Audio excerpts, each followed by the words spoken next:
Ladies and gentlemen, thank you for standing by. Welcome to the MetLife Fourth Quarter and Full Year 2024 Earnings and Outlook Conference Call. At this time, all participants are in a listen-only mode. Later, we will conduct a Q&A question-and-answer session. Instructions will be given at that time. As a reminder, this conference is being recorded. Before we get started, I refer you to the cautionary note about forward-looking statements in yesterday's earnings release and to risk factors discussed in MetLife's SEC filings. With that, I will turn the call over to John Hall, Global Head of Investor Relations. Thank you, Operator. Good morning, everyone. We appreciate you joining us for MetLife's Fourth Quarter 2024 Earnings and Near-Term Outlook Call. Before we begin, I point you to the information on non-GAAP measures on the investor relations portion of MetLife.com, in our earnings release, and in our quarterly financial supplements, which you should review. On the call this morning are Michel Khalaf, President and Chief Executive Officer, and John McCallion, Chief Financial Officer and Head of MetLife Investment Management. Also participating in the discussion are other members of senior management. Last night, we released a set of supplemental slides which address the quarter as well as our near-term outlook. They are available on our website. John McCallion will speak to those supplemental slides in his prepared remarks. An appendix to the slides features outlook sensitivities, disclosures, GAAP reconciliations, and other information, which you should also review. After prepared remarks, we will have a Q&A session, which will end promptly at the top of the hour. As a reminder, please limit yourself to one question and one follow-up. With that, over to Michel. Thank you, John, and good morning, everyone. Last night, MetLife reported fourth quarter and full year results that underscored the strength and resilience of our market-leading portfolio of businesses in the face of constant change. While unemployment in the U.S. has stayed at low levels and economic growth appears healthy, the path and pace of anticipated interest rate cuts remain in question due to concerns about persistent inflation. MetLife's capacity to execute across changing environments has been a hallmark of our success. This past year, 2024, brought to a close the 5-year period associated with our Next Horizon strategy. Despite a global pandemic, a short-lived banking crisis, and volatile interest rates, we delivered on all our Next Horizon financial commitments: return on equity, free cash flow, and operating leverage. The market has recognized our strong fundamental performance as MetLife's stock outperformed the Standard & Poor's 500 index in 2024. MetLife did not go quietly into the end of the year, and we do not rest on our laurels. In December, we hosted a well-received Investor Day to roll out our New Frontier strategy, along with a refreshed set of financial commitments. While the basic tenets of Next Horizon, focus, simplify, and differentiate, aren't going anywhere, MetLife is at a different place than it was 5 years ago. We are more front-footed and more able to play offense. Our New Frontier strategy is more oriented towards growth, and by that, I mean responsible growth. To build on this, we have identified 4 strategic priorities as part of New Frontier. Together, they drive nearly 80% of adjusted earnings today and will fuel strong growth through the 5-year New Frontier strategy. The first is further extending our leadership in group benefits. The second is capitalizing on our unique retirement platform. The third is accelerating growth in asset management, while the fourth is expanding in high-growth international markets. Again, here at MetLife, we do not stand still. Along with the rollout of our New Frontier strategy, we announced several important transactions that activate across our new strategic priorities and which we believe will drive shareholder value for years to come.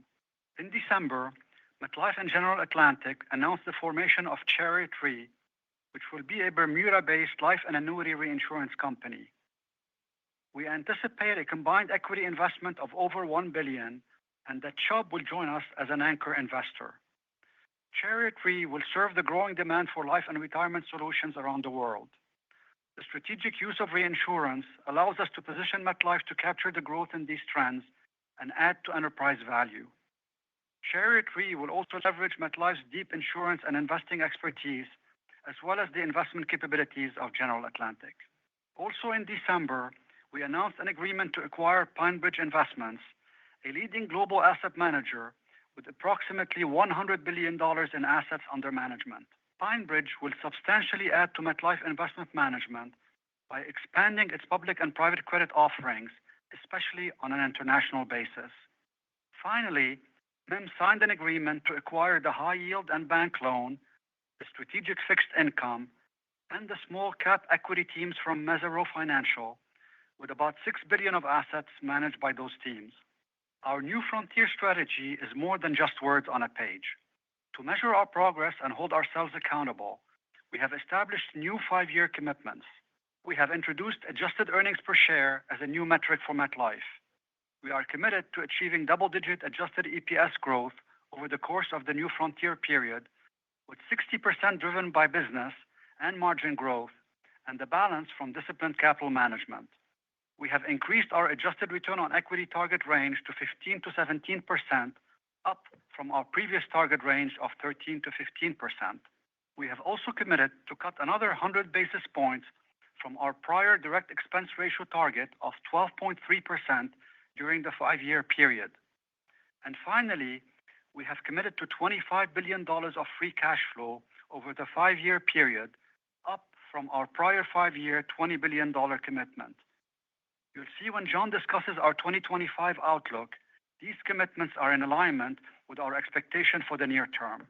Now, turning to our fourth quarter 2024 results. Last night, we reported adjusted earnings of $1.5 billion, or $2.09 per share, up 14% from the prior year period.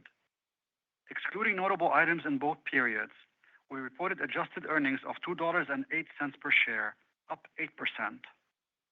Variable investment income, or VII, was higher in the quarter due to improved private equity fund performance, and we saw good momentum across most of our businesses. Shifting to the full year 2024, we generated adjusted earnings, excluding notable items, of $5.8 billion. Strong volume growth and favorable underwriting, along with market factors, helped drive our results. Pointing to our capital efficiency, MetLife posted an adjusted ROE of 15.2% for the year, above our target range, and our direct expense ratio was 12.1%, beating our next horizon target range. Our group benefits business continues to demonstrate its leadership position in what I believe to be the most attractive segment of U.S. life insurance. Group benefits generated adjusted earnings, excluding notable items, of $1.7 billion in 2024. Full-year sales were up 8% on strong growth in national accounts. This is a business where we believe that scale, technology, and discipline will carry the day. We believe MetLife has the capacity to continue to grow faster than the market, driven by the many scale benefits associated with our size. In the new frontier, our formula for group benefits growth is simple: more employers, more products, and more employee participation, and we are actively driving each of these elements. Moving to Retirement and Income Solutions, or RIS, adjusted earnings, excluding notables, totaled $1.6 billion in the year. RIS continued to demonstrate the strength and breadth of its liability generation capabilities in 2024. Our liability exposures grew 3.4% in the year, above the midpoint of our prior outlook range, with strong contributions from structured settlements, UK longevity and funded reinsurance, and U.S. pension risk transfer. Shifting to our international businesses, Asia posted adjusted earnings, excluding notables, of $1.7 billion in 2024, up 21% on the rebound in VII. General account AUM grew 5% on a constant currency basis. It was also a historic year for our Latin America business, which saw record adjusted earnings, excluding notables, of $877 million, despite substantial currency headwinds. Our expanded product portfolio in the region and our investments in digital distribution place us in the pole position to further grow in this important region. When I look across our business results for the year, what stands out is the balance of our adjusted earnings across segments. Our three largest segments, Group Benefits, RIS, and Asia, all posted adjusted earnings in the neighborhood of $1.7 billion. I have framed MetLife's balance and diversification as being our superpower, something that has enabled us to generate the type of all-weather performance achieved in 2024.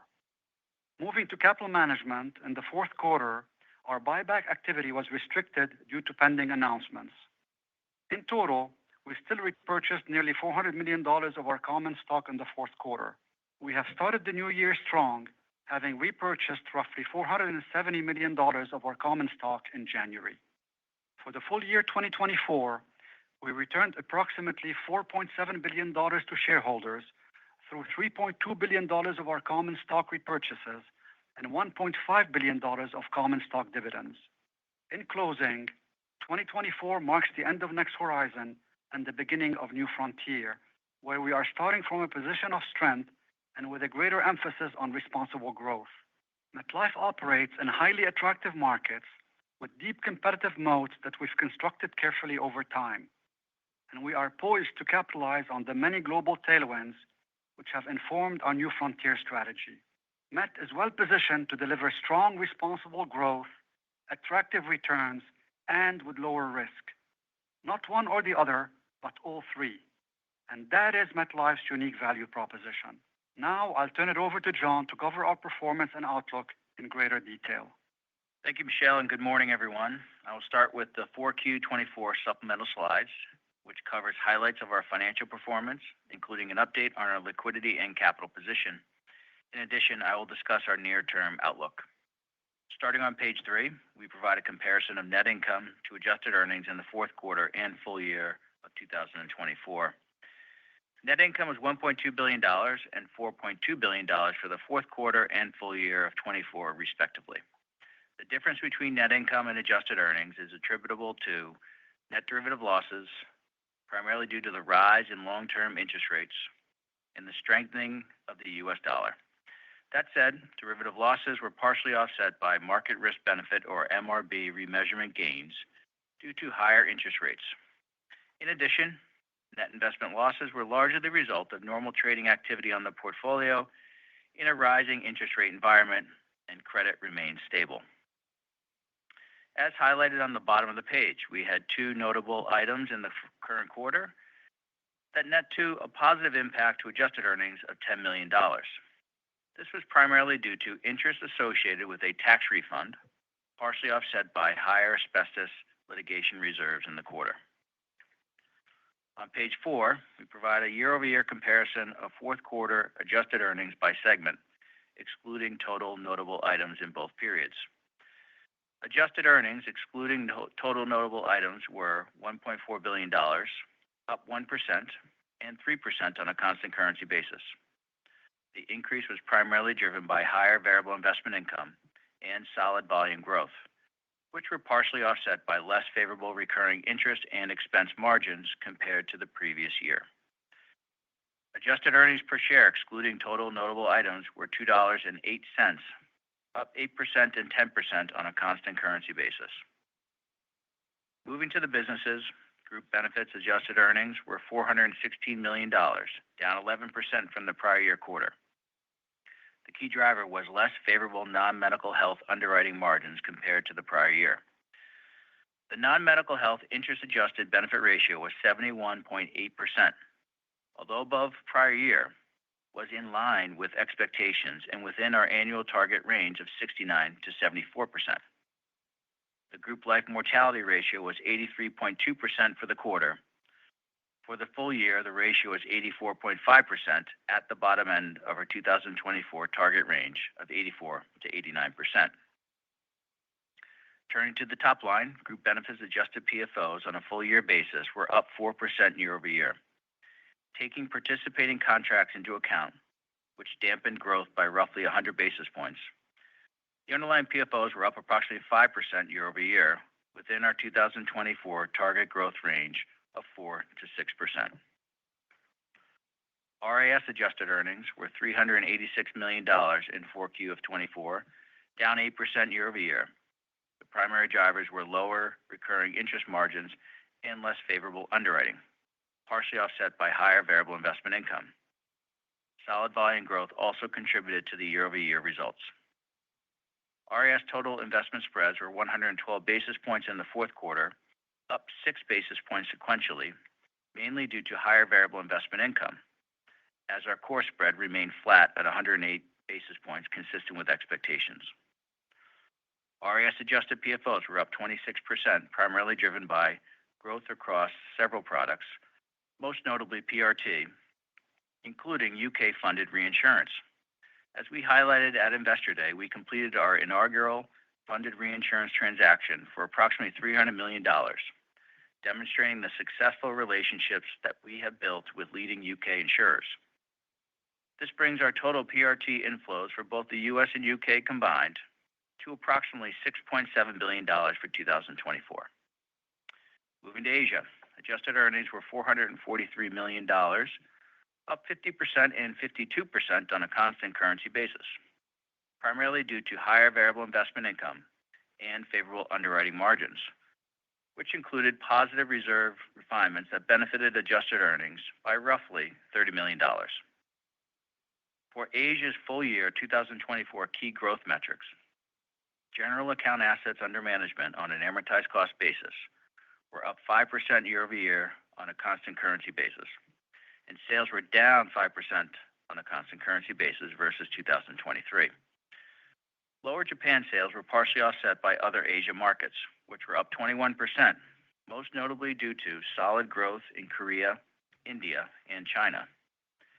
In Japan, sales were down 18% year-over-year, primarily due to the impact of yen volatility on foreign currency products.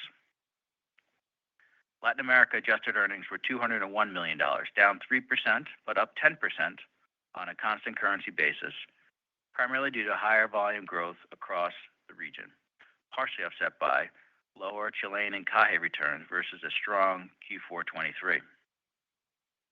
Latin America's top line continues to perform well, although reported growth rates are being masked by recent currency headwinds.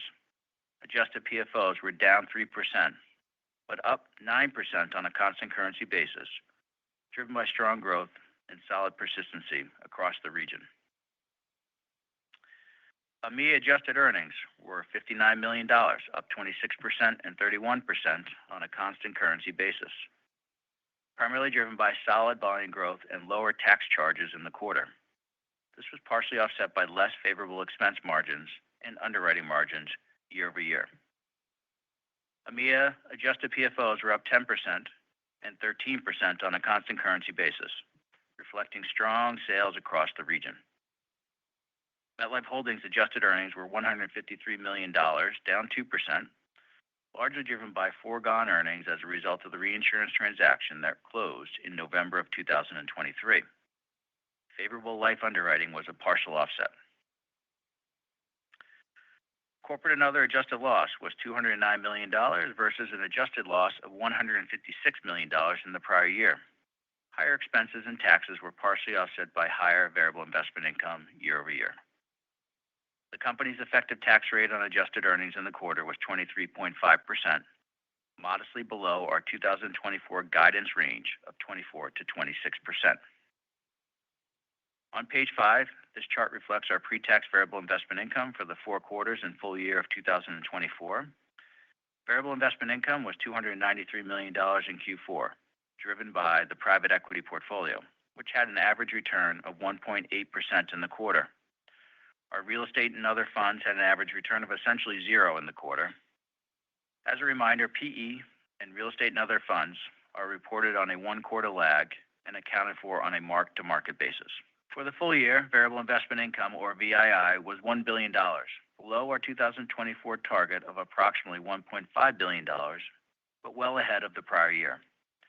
Real estate and other funds accounted for most of the shortfall, while PE returns were largely in line with our annual 2024 expected returns. On page 6, we provide VII post-tax by segment and corporate and other for the 4 quarters and full year 2024. As reflected in the chart, Asia RIS and MetLife Holdings continue to hold the largest proportion of VII assets, given their long-dated liability profiles. However, as a reminder, each business has its own discrete portfolio aligned and matched to its liabilities. Asia's VII portfolio outperformed in the quarter, generating more than 50% of the total. Turning to page 7, this chart shows a comparison of our direct expense ratio over 8 quarters and full year 2023 and 2024. Our direct expense ratio in 4Q of 24 was elevated at 13.1%, reflecting the impact from seasonal enrollment costs and group benefits, as well as higher employer-related costs and technology initiatives. That said, as we've highlighted previously, we believe our full-year direct expense ratio is the best way to measure performance due to fluctuations in quarterly results. For the full year of 2024, our direct expense ratio was 12.1%, below our 2024 target of 12.3%. We believe this result once again demonstrates our consistent execution and focus on a sustained efficiency mindset. I will now discuss our cash and capital positions on page 8. Overall, MetLife is well capitalized with more than ample liquidity. We had share repurchases of roughly $400 million in the fourth quarter and have repurchased shares totaling $470 million in January. In terms of statutory capital for our U.S. companies, preliminary 2024 statutory operating earnings were approximately $4 billion, while net income was approximately $2.9 billion. Statutory operating earnings decreased by approximately $500 million year over year, primarily driven by impacts of the reinsurance transaction in November of 2023 and lower net investment income, partially offset by favorable underwriting. On page 9, this chart shows the final tally in beating our 5-year financial commitments under Next Horizon. Our full year 2024 adjusted ROE of 15.2% was above our original 12 to 14% commitment made in 2019 and above our 13 to 15% guidance for 2024. For the years 2020 through 2024, we generated distributable cash of $20.7 billion, above our $20 billion commitment, and created $1.2 billion of additional operating leverage capacity to accelerate growth, above our $1 billion commitment. Now let's turn to page 11 for further details on our near-term outlook, starting with the overview. Based on the forward currency curve, the U.S. dollar is expected to further strengthen, which creates a headwind to adjusted earnings growth of approximately $150 to $175 million in 2025. This impact is embedded in the non-U.S. segment outlooks that I will discuss in a moment. The forward interest rate curve projects long-term interest rates to be stable and the yield curve to steepen, a positive development, and we use an assumption of 5% annual return for the S&P 500. For our near-term targets, these are consistent with our new frontier commitments that we announced at Investor Day. We expect to achieve double-digit adjusted EPS growth. We expect adjusted ROE to be in the range of 15 to 17%.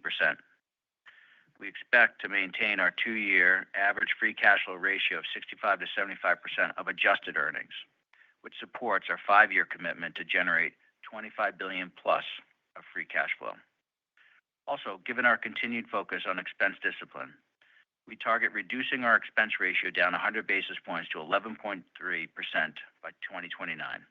And therefore, for 2025, we are lowering our direct expense ratio guidance to 12.1%, down from 12.3% in 2024. Specifically, for 2025, variable investment income is expected to be approximately $1.7 billion pre-tax. Our corporate and other adjusted loss is expected to be between $850 to $950 million after tax. And we're maintaining our expected effective tax rate range of 24 to 26%. At the bottom of the page, you'll see certain interest rate sensitivities relative to our base case, reflecting a relatively modest impact on adjusted earnings over the near term. Further sensitivities are in the appendix to these slides. On page 12, the chart reflects our expectation of VII average asset balances to be stable in 2025. We are increasing our near-term expected annual returns for private equity to be between 9 to 11%, and we are also increasing our expected returns for real estate and other funds to be in a range of 7 to 9% over the near term. In 2025, we expect both PE and real estate and other funds to be toward the lower end of their respective ranges before trending higher in 2026 and 2027. Finally, as a reminder, we include prepayment fees on fixed maturities and mortgage loans in VII. So now I will discuss our near-term outlook for our business segments. Let's start with the U.S. on page 13. For group benefits, we are increasing our adjusted PFO growth target to 4 to 7% annually over the near term. We are maintaining our near-term underwriting guidance ranges. Group life mortality ratio of 84 to 89%, and group non-medical health interest-adjusted benefit ratio of 69 to 74%. Please keep in mind, these are annual ratios and both typically skew to the higher end of the ranges in the first quarter, given the seasonality of the business. However, for group life, if the positive trend we have seen in the last couple quarters persists into the first half of the year, we expect the full year ratio to be in the bottom half of the guidance range in 2025. Lastly, we expect group benefits adjusted earnings to benefit from factors outside of underwriting, largely from continued change in our product mix, greater operating efficiencies, and higher investment income. This will add an incremental 5 to 10% to adjusted earnings in 2025. For RIS, we've talked about the business being comprised primarily of spread and fee earnings. To that end, we provide a long-term balanced growth range for total liabilities, which can be used to project our future spread and fee balances. And in light of the opportunity we see under New Frontier, we are now increasing our total liability annual growth guidance to 3 to 5%. The total spread guidance range for the upcoming year can be applied to our projected general account balances to get a good proxy for our pre-tax spread income before expenses. We expect 2025 total general account investment spread to be 110 to 135 basis points, assuming the forward curve holds, and based on our VII estimate for 2025. We anticipate our core spread to stabilize from 2025 forward now that all remaining interest rate caps have matured. Beyond spread earnings, total fee and underwriting income, net of expenses, adds an incremental 5% to RIS adjusted earnings. For MetLife Holdings, we are expecting adjusted PFOs to decline approximately 4 to 6% in 2025, and we are lowering the adjusted earnings guidance range to $650 to $800 million in 2025. The business runoff accelerated in 2024 to roughly 9% of adjusted earnings as life and variable annuity lapses were higher during the year. Now let's look at the near-term guidance for our segments outside the U.S. on page 14. For Asia, we expect sales to grow mid to high single digits on a constant currency basis over the near term. In addition, we expect general account AUM on a constant currency basis to maintain mid-single digit growth. Asia adjusted earnings in 2025 are expected to grow mid-single digits on a constant currency basis and low single digits on a reported basis given the yen weakness assumed in the forward curve. For 2026 and 2027, adjusted earnings are expected to grow mid-single digits on both a reported and constant currency basis.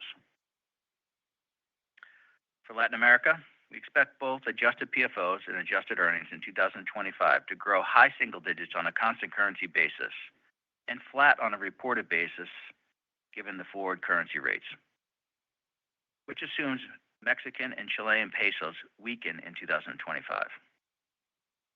For 2026 and 2027, we expect adjusted PFOs and adjusted earnings to grow high single digits on both a reported and constant currency basis. Finally, for EMEA, we are expecting adjusted PFOs to grow mid to high single digits on a reported basis. For adjusted earnings, we expect EMEA's new quarterly run rate to be $70 to $75 million in 2025, and then grow mid-single digits in 2026 and 2027. Let me conclude by saying that MetLife delivered a solid quarter to close out another strong year. Our fourth quarter and full year results reflected the strong underlying fundamentals across our portfolio of businesses.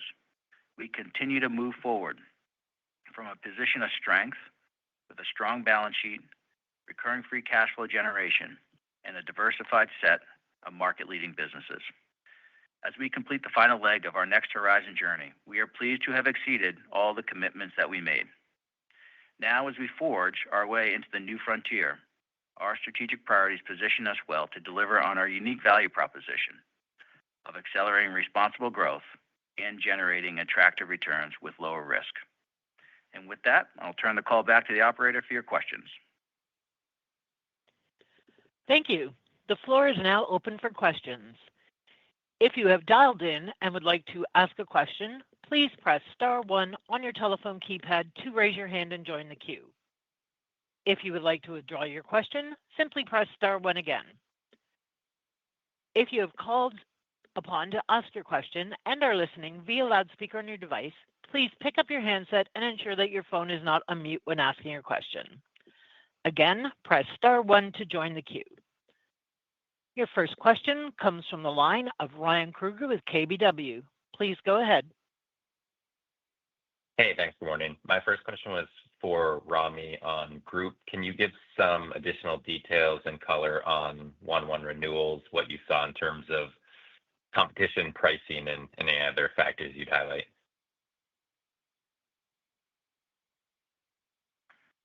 Sure, Ryan. Good morning. So I would say we're off to a really good start in 1/1. We've had renewals and persistency within our kind of expectations.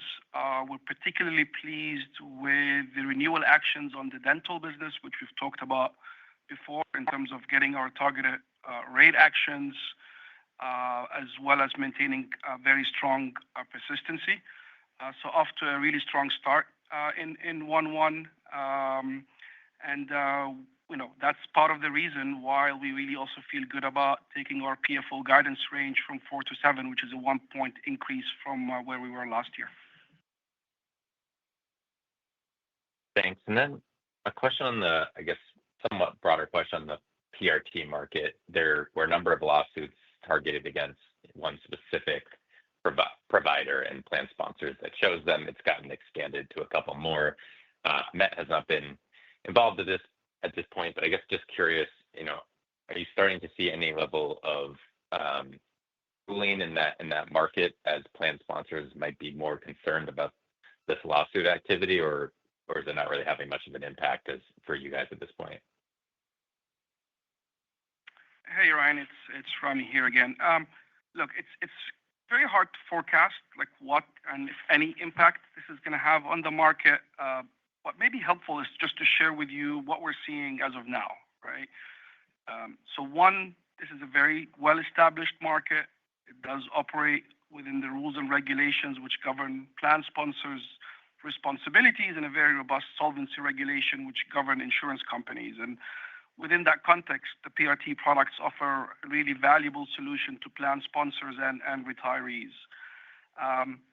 So in the here and now, we finished last year with a $6.4 billion of inflows for PRTs at a healthy ROEs, and we're off to a really good start in 25. We had a $640 million plan that we wrote in the first part of 25. And the factors that we talked about that will continue to drive this market in terms of the funded status, the financial and the industrial logic will persist. And this is also reflective of the pipeline. So we still see a pipeline, we still see interest here, and we haven't really seen any material impact on the market. And just to step back outside of PRT and think about our RIS liability origination in general, inclusive of all the pieces we talked about on our Investor Day, as well as the adjacencies that we talked about, we still here feel really good that we will deliver that 3 to 5% balanced growth over the near term, which is also a point up from where we were last year. So in aggregate, we still feel really good about that range sitting here today. Great. Thank you. Your next question comes from the line of Tom Gallagher with Evercore. Please go ahead. Good morning. First question for Rami as well. Some peers have called out elevated voluntary benefit loss ratios this quarter. Did you also see that? And when I consider that impact, plus the benefits you expect to get from dental repricing, would you say non-medical health loss ratio is going to be better or worse in 25 versus 24? Hey, good morning, Tom. I would say for accident and health, we aren't seeing any material deviations outside of what you would call normal range of expectations. And we look at this on a product-by-product basis. Remember, it's not one single product. So I wouldn't say we've seen any material deviations here. And we continue to see very robust growth here with really solid margins. If you think about next year versus this year, we did finish 24 about less than a point above the midpoint of our range. We haven't changed the range for next year. So a good starting point for 25 is to go back to the midpoint of that range on the non-medical health ratio, which does factor in some of the improvements around dental that you mentioned as well. Gotcha. So like a point better is a reasonable base case. Midpoint of the range is where we point to. So I think that's where I would start. Yeah. Good. And just for a follow-up, John, just on raising alternative return assumptions for 25, what's the thought process there? Is it, just general market performance? Do you have some line of visibility into Q1? Because obviously you haven't met any of the lower quarterly expectations for 24. So curious why raise it now? Yeah, good morning, Tom. Yeah, so there's two components there in VII. We have our private equity LP investments, and then we have some real estate and other funds. So I think on the private equity, obviously, is a much bigger proportion, as you saw on the slide, in terms of average assets. So we have a few things going on. Obviously, there's been a tailwind with public equity markets. That has been the case. It hasn't really shown itself in the private markets yet, but we think that that is still, beneficial.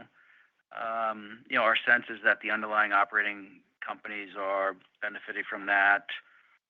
You're starting to sense an increase in exit activity beginning. So like the backlog is starting to remove or get better. I think there's probably a more accommodating regulatory and business-friendly environment ahead of us. So I think there's a number of positive backdrops that lead you to kind of our view for private equity. The private equity returns for the year, they actually weren't far off. If not, they might have been actually on target relative to the guidance we gave last year. So we're really just kind of moving it up a point. So that takes the I'll say the majority of the VII balance. Then you're left with real estate and other. And that asset class probably underperformed our expectation last year. But, we're starting to see, and you're hearing, there's some, bit of optimism beginning in the real estate market. It's showing signs of stabilizing. And so our view is that we're going to start to see recovery in values in 2025. So the combined factors there give us a view that next year will be better than this year. We still think that there'll be a gradual improvement throughout the year. So we don't think you get in the first quarter to call it the run rate or divide 1.7 by 4. We think it's still lower, but we think we're above where we were here in the fourth quarter. So hopefully that gives you a sense of our thinking. That does. Thank you. Your next question comes from the line of Suneet Kamath with Jefferies. Please go ahead. Great, thanks. I wanted to go to the RIS spread guidance. If I look at the 110 to 135, it looks like, excuse me, that might be 5 basis points below what you originally guided to for 2024. But you've taken your VII up, and I thought you said core spreads were supposed to be stable. So I'm just trying to understand what would explain that delta, if I'm remembering correctly. Hey, good morning, Suneet. It's John. So let me give you my maybe way of thinking about it, and I'll come back to your specific question of the relative to the last year's guidance. So we ended this fourth quarter at 112, which was up 6 basis points sequentially. we're flat on the core spread at 108. And then as we look ahead, our view is that we expect 2025 total spread to be, like as we said, 110 to 135. If you take the midpoint of that, it's actually above the 2024 actual spread that we ended with, right? So what's doing that? So you see a bit of recovery in VII being forecasted, coupled with stabilizing core spreads in 25. So all of the interest rate caps have rolled off. That was one of the things that started to depress core spreads during the course of 2024. Those hedges performed as intended, which was to protect us from a sharp rise of interest rates and an inverted curve. And so now we think of core spread stabilizing into 25, and quite honestly, for the near term. And we typically are pretty hesitant about talking about more than 1 year, but I think we're starting to see, a steepening of the curve will be positive eventually. It could have a little pressure on us in the near term as we reposition some of the portfolio, but it also gives us the ability to implement other tools that we have. So maybe there's a few points of 1 or 2 point pressure in 25 relative to the 108, but we think quickly kind of reverts back to that. So you think of like the 106 to 108 over the near term is a pretty good sense of what our core spread. You're going to see a lot more stability in the spread as we go forward, and especially as we put on new business, they tend to be accretive now to spread as well. So again, I think it's a very positive backdrop, but that maybe helps try to reconcile. I think relative to last year, I think the biggest probably delta is just the roll off of the interest rate caps relative to this year. Okay, that makes sense. Excuse me. And then on Chariot, can you just talk about what sort of blocks of business you'd be interested in using that vehicle for? Is it PRT? Is it sort of retail annuities? Can you use it domestically and internationally? Just some color about the scope of what you're thinking there would be helpful. Thanks. Sure. Good morning, Suneet. It's Michelle. So just taking a step back, let me just say we're very pleased with the progress we're making here, and really excited about the growth opportunities that Chariot Re will allow us to capture. Keep in mind we've been at work on this with our partner General Atlantic for less than a year. So we're continuing to move at pace to fully capitalize and operationalize the company. And again, the intention here is to create a long-term strategic partnership with Chariot Re. As we mentioned at Investor Day, really this is intended to enhance our capital flexibility and to allow us to generate additional liability growth beyond our balance sheet capacity if need be. And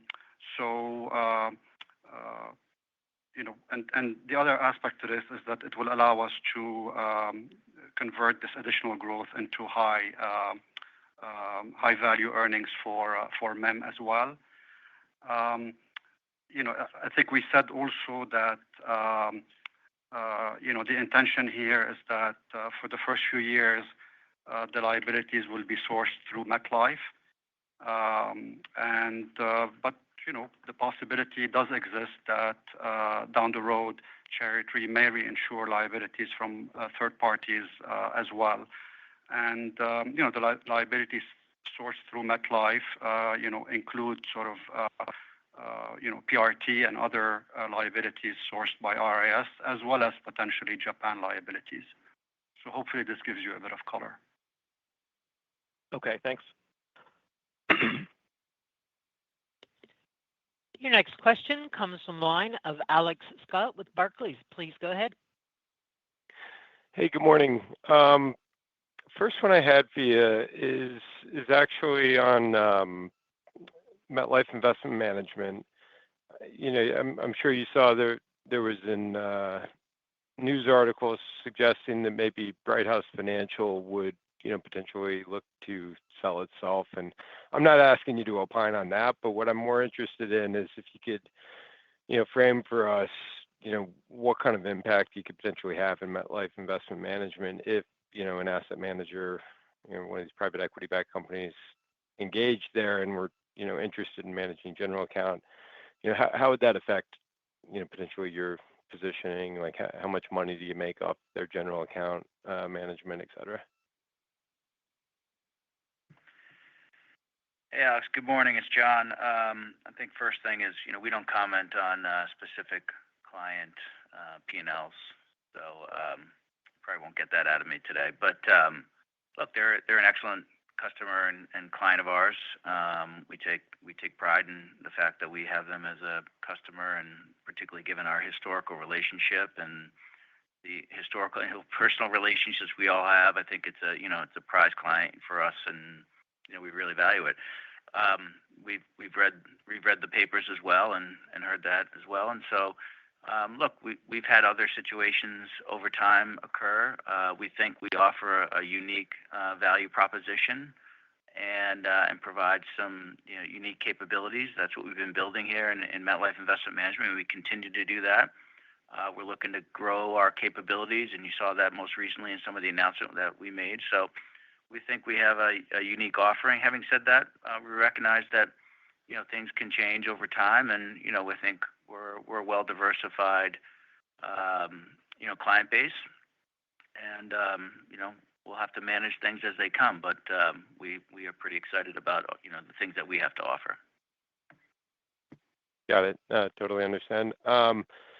Second one, maybe on capital deployment, Holdco cash in a really strong spot. Would be interested too, though, if you could comment at all about how much capital is behind, statutory capital is behind the holdings business at this point, and how to think about, if you did find opportunities there, how that could add to the capital flexibility you have. And then, ultimately, are there areas that you look to add to in terms of inorganic activity?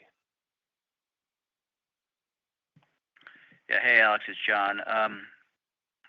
It's probably a little bit of a too broad of a question for us to answer. I think as we've talked about, we are very effective at managing MetLife Holdings. At the same time, we take we have a third party view and talk to third parties to see if there's a opportunity for kind of something that makes sense, that's accretive to our firm from a risk adjusted basis.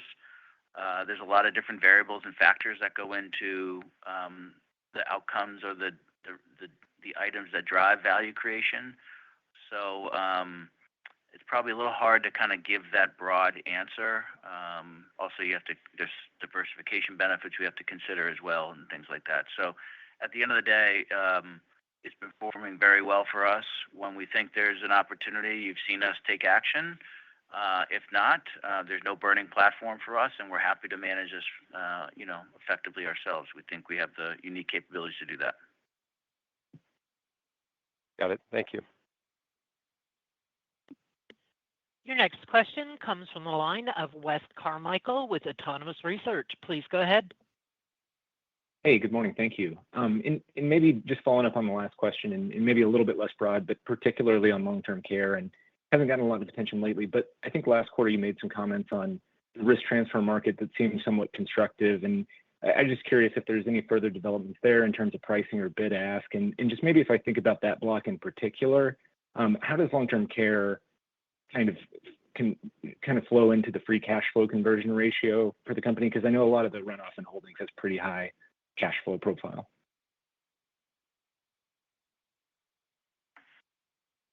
Hey, good morning. It's Rami here. Look, like we talked about last quarter, we are seeing more activity in that risk transfer market, and when deals get announced, it means you're getting more convergence between cedents and reinsurers, and that's encouraging. Having said that, these are always complex transactions to execute. They take time. Our objective for any risk transfer deal is always the same. We want to maximize shareholder value and continuing to serve our customers. And from the former, price matters for these deals, and so does structure. But in the interim, specific to our book, I would say it's well capitalized, well reserved. Recall, we are under the New York DFS reserving standards, so we're held to a higher bar here. The book is well managed. It's performing in line with our expectations, and we continue to have a really successful rate action program that's allowing us to kind of obtain the necessary premium increases and continuing to provide coverage. So that's kind of a bit of an update in terms of where we stand, and I'll let John talk about the free cash flow piece of it. Yeah, sure. It is a block of business that is growing its liabilities over time still, so it has not reached peak. So at the end of the day, it's actually not providing much in the way of cash flow these days. If anything, it continues to strain it, just given you're continuing to grow liabilities to the peak. So hopefully that helps. No, it does. Thank you. Thank you very much. And my second question was just on the positive trends in group life that you mentioned that may persist through 2025. Can you provide a little bit more color on what you're seeing recently, and could this be something that persists a little bit longer term? Hey, good morning. It's Ramy here. If you look at the public data and the recent trends in the CDC population data, in particular for the working age population, you see favorability in that data year over year. And given our size and diversification, that favorability in the population data is working its way into our ratios here. And that's probably the major driver as to why we came below the lower end of our kind of range for 2024. We're still watching it. I think I would say if the positive trends that we have seen in terms of population mortality continue and continue into, say, the first half of 25, we would expect that for the full year, we would be in the bottom half of our guidance range on the mortality ratio, as John alluded to. So very much population data driven, and with that favorability working into our numbers. Thank you. Your next question comes from the line of Jimmy Bhullar with J.P. Morgan. Please go ahead. Hey, good morning. I just had a couple of questions. The first one is on commercial real estate. And if we look at your portfolio, your metrics are fairly stable, although they've been getting slightly worse over the last few quarters, both on the coverage ratio and on loan to value, but not materially. So how should we think about losses coming in from that over the course of this year? And has the market stabilized, or do you think there's more pain to go as you go through this year? And then secondly, on pension reform in Latin America, there's been a lot of concern about the Chilean market, and it comes and goes. But I think recently there have been even some reports about potential nationalization of some of the AFP businesses. So just wondering if you have any insights on what is going on there. Yeah, thanks, Jimmy. It's John. Good morning. On the commercial mortgage front in the market, as we all know, there's been some recent pressure over the last few years, but I think there's the backdrop, is starting to build some, kind of optimism for the going forward. Obviously, there's been strong economic growth that continues to remain healthy, and you start to see some real estate fundamentals beginning, even in office. It's showing signs of bottoming. It's still probably not quite there yet, but it's showing signs. Office vacancies likely peaked most in 2024. You see the remote work starting to reverse. You see lease signings have been increasing, and so all in all, and then you couple that with like a low construction pipeline. All of that starts to give itself the ability to start to make a shift in terms of where things are. I think even vacancy rates across other properties are at historical averages, if not below. And then last thing I'd highlight is you're beginning to see signs of transaction volumes pick up. Even us, I think we had a $80 million level of, or $90 million of gains this quarter on sales. So you're starting to see transactions. So look, as we look forward, we think we're approaching the peak of the cycle, or trough, whichever way you want to put it. And so we think from an LTV perspective, we probably have hit our point. Maybe there's a little more change, but I think we've kind of hit it in terms of LTVs. And looking forward, in terms of losses, I would say we've effectively reserved for the most part, if not all, for losses. So right now it's just kind of getting to the end of letting the dust settle. Probably the best way to think about what's left is we might have a point or two of RBC. That's maybe a better way to kind of size what this means, as opposed to maybe charge-offs or losses, because we probably have been fully reserved now, and all else equal, obviously. And so once all the dust settles, maybe there's another point or two on average in terms of the impact of the cycle. That's how I'd maybe put it. I'll turn to Eric. Yep. Hi, Jimmy. And regarding the Chile pension reform, so yeah, you're right. After almost a decade of debate, a pension reform was approved last week by the Chilean Congress. So now with this recent development, basically we have more clarity on what's next. And in a nutshell, the key takeaways from this reform are threefold. One, the private pension system continues in its current structure with a few adjustments. The second is that employer contributions will be gradually increased over time. And the third is, in terms of implementation, the reform will be gradual and take several years. So some elements of the law will require us to adapt our operations over time. And we don't foresee any material impact to our business that we wouldn't be able to mitigate. And we continue to remain very much committed to providing high quality pension management services to our customers as we navigate these changes over time. Thank you.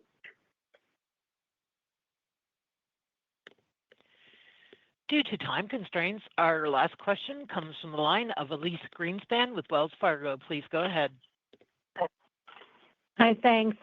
Good morning. My first question is on MIM. I know that's included within corporate. And John, I know in December you told us you guys would start breaking it out right this year. So could you give us a sense of how much earnings MIM contributed in 24 and the growth that you're expecting in MIM in 2025 within your guide? Yeah, good morning, Elyse. Look, we'll do all that when we start to break out the segment. And the reason why I hesitate to start doing that now is, what we tried to do today is provide you the outlook based on our current state, and as you just said, MIM's incorporated in that. So but it's spread out. So I'm reluctant to kind of throw out a number that then creates other confusion. So I think for modeling purposes, I would stick to kind of the segmentation that we have today. As we said at Investor Day, we expect to report MIM as a segment in 25. But in light of the recent announcement of PineBridge, we are now aiming to do that to coincide with the closing of the transaction. And you can all thank John Hall. He said that you worked very hard, all of you, and that we wanted to make it easier for you to do all your model changes. So that was you can thank him in due time. So we expect the timing of the close to be in the second half of 25. We have a number of regulatory approvals that we have to get done, but the team is working intensely to get those completed. So that would be our timing of when we give more info on MIM. And then one last quick one. It sounds like you guys are using the forward curve, right, for some of the currency assumptions within the guide. I'm just trying to get a sense, like if there's upside or even downside risk to some of the international earnings as currency moves during 2025. Yeah, that's correct, Elyse. We tend to just lock in on the 12/31 forward curves. And I think the places where we're seeing the most change over the last 3 months is primarily Latin America. You saw that mostly throughout the fourth quarter happen. So the average for the year is really kind of pressured there. I think from here we see maybe a little more weakening from the spot rate. So I think at the end of 2025, it's somewhere a little above 21, where we're maybe hovering in the 20s today. And then also Asia as well. So we use a forward curve. I think we're in the, like the yen today is in the 154 range or so, something like that. And I think the forward curve says spot rate will be low 50s, somewhere around there. So I think on average there's a little pressure if you take the average for the year. So it's a little bit of a headwind, as well as some of the other Asian currencies. So hopefully that helps. Thank you. This concludes our question and answer session. I will now turn the call back over to John Hall for closing remarks. Thanks, everyone, for joining us. Have a great day. This concludes today's call. You may now disconnect.